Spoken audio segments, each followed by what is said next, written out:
A poor neighbourhood of Mauritania's capital, Nouakchott.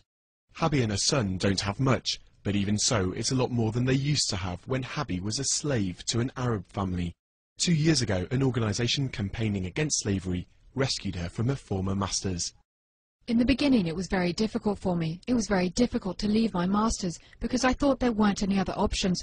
I just couldn't imagine I'd be able to live without them. Biram Ould Abaid works for the NGO in question, SOS Slaves.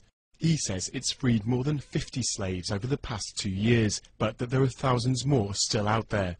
The slaves are mainly from the ethnic community known as the Harratine, a group oppressed for 800 years in the region, so long that slaves too often simply accept their fate as an inferior caste.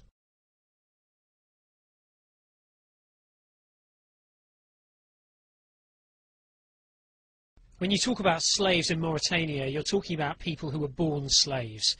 That means who work with no salary, who have no rights with their children, no right to education, and if it's a woman, she must sleep with her masters at their will. Messaoud Ould Bouker is ethnically a Harratine.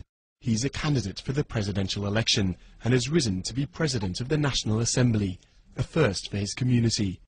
He's frustrated about the lack of progress. Just because I'm president of the National Assembly doesn't mean that the problems of my community are therefore resolved, or that there's even been any evolution.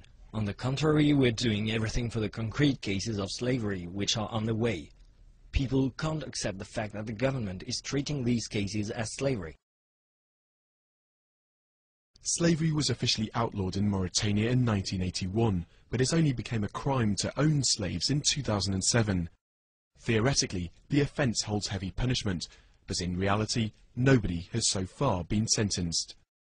Habi and her son might have been spared from their lives as slaves, but thousands of others haven't yet been so lucky.